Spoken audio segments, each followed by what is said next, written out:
the election cannot come soon enough. They could feel it coming away from them. Is that your sense of how things went? And is it largely due to Miles? I know there's the cost of living thing, but his social media, he was out in a jet ski yesterday, had the tight shirt on, showing off the guns. Well, I think it comes down to confidence as well. And I think in the last 2 weeks, Stephen really stepped up, and Campbell would know too. For like when you're deep in these contests, the first 2 weeks you're sort of finding your feet to get established and get your policies out there.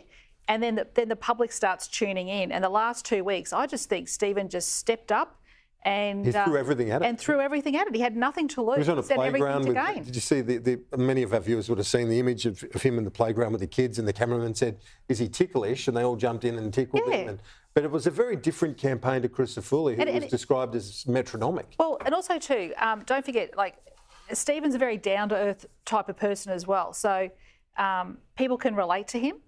And I was expecting more from David Christopherly. Like he has been a representative in council. There's the jet ski image, by the way. Oh yeah. Well, this is Stephen actually doing a Beattie, but actually doing it better than Beattie. But this guy had nothing to lose. Peter Beattie swam with sharks. But look at this. This is incredible. I would never have thought that in a million years. But this was over in 2010, right? Goes down to the wire. 36 seats, 36 nothing to lose. Yeah. Nothing to lose. I mean, if Christopherly had done that, come off the jet ski, we would all be sitting here tonight saying that's when it turned. He lost the election because he couldn't stay on the jet ski. So,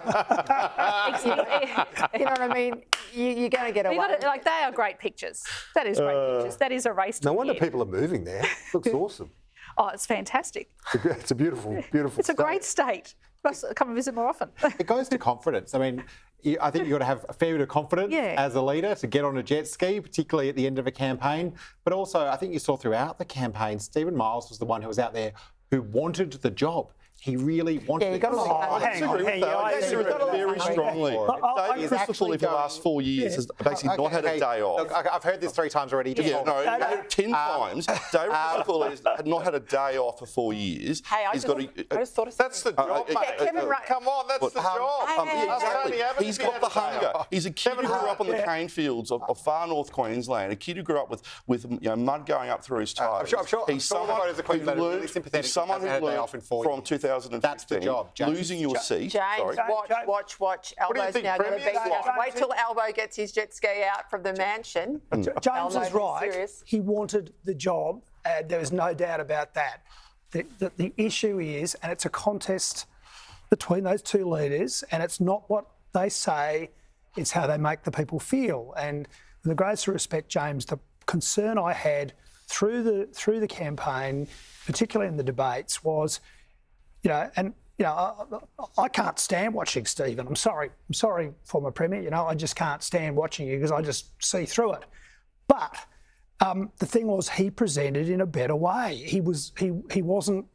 I'm afraid David was scaring people a bit. He is energetic and he's focused, but he scared people. And if you turn the sound off and just watched it, absolutely. You do? No, look, because James was sort of having a go at me earlier on the telecast about this. Absolutely, he's up to the job. He will be a very good Premier. I'll be very surprised, but he's got to change his demeanour. He's got to change his manner. He's got to smile more. He can't be fake. Well, it's not about. Stephen Miles on the jet ski was fake. There was some Labor apparatchik said, "Oh, boss, we've got to get you on a jet ski. We've got to get the picture through." No, I agree, mate. David does smile. David does have a great sense of humour, but we didn't see it during the campaign match. We saw this. Right, I'm going here. I'm doing He felt the pressure, didn't he? He felt like he had everything to lose. Being a front runner carries a lot of pressure. So he will be a good Premier, and he's got the goods. And a win is a win. I think we forget this. A win is a win, whether it's a one-seat majority or a but if we're trying to pick through... Annastacia Palaszczuk, your first term was in minority, wasn't it? Yes. Yeah. So you shored up your position? That's right. And then we had increased majorities for the next 2 elections after that. But there's a lot of pressure during election campaign on the leader, and the last, 72 hours are so important. So you've got to stay the course right up until the end, and I just thought near the end, David was just not looking relaxed and comfortable out there with the public. And look, when I've met David, he's been very personable to me. I must say that. Yeah.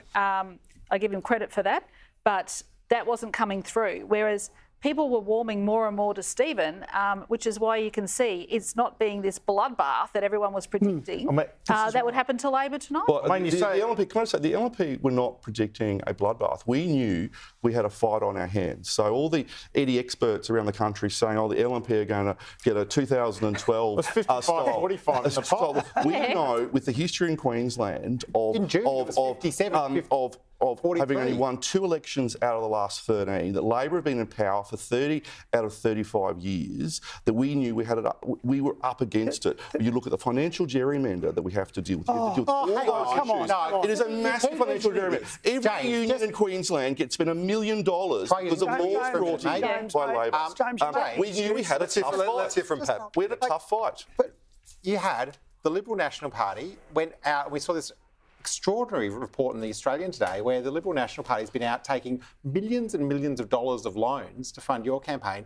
The Liberal National Party in Queensland is doing just fine when it comes to money. You know we have to get loans because we don't actually have much money. We have to borrow money because Labor brought in laws which means we can't borrow money from banks. Coal companies. Under their laws, under Labor's laws, we cannot borrow money from financial institutions under your laws. 17 unions can each spend $1 million each, up to $100,000 in each seat. Of loans rich. Because we couldn't borrow money from the banks because your laws stopped us from borrowing. We don't have that money. We're actually a poor political party. We rely on the bonds. We do not have the unions and the thug-like behaviour we see on booths. If the LNP had the unions, we would never lose an election. Peter Dutton was a good fundraiser. Sorry, James. Look, my issue this evening, which I will be saying, particularly as this evening creaks to its close, and it's creaking to a close, is look, the LNP need to wake up and smell a coffee. And I said this in 2020. It's like, again, I go back to never defended their own legacy in government. Haven't prosecuted a case that the Australian Labor Party have been in charge for 30 of the last 35 years, haven't prosecuted the case effectively on a whole range of issues, haven't been consistent with their own values on things like, well, a fiscal responsibility and the like. And you put all that together, and a leader who unfortunately didn't have the demeanour that encouraged people and gave them a sort of a connection, and that's the problem. Again, but I'm really delighted. Yeah, exactly. And I'm delighted. I'm delighted, and a win's a win. But this could have been. I agree with James. They weren't saying it was going to be a landslide, but it should have been a landslide. But if he does Palaszczuk, he could win 2 more times after this. Correct. Well, let's hope so. He's got the biggest megaphone in the state now. Yep. And I think last year he was less constrained. I think this is a common thread for leaders. The closer you get to the election, the tighter you're hanging on. You know, the more you sort of got 20 people telling you what you're doing right, and the same 20 people tell you the next day what you're doing wrong. You don't want to lose it. You look at those polls. I think we've got to take a dose of salts with those polls right across the board. We're seeing a lot of them not really come out to bear on the night, particularly state. I think state polling's hard. I think federal polling's a little bit better. Pretty accurate.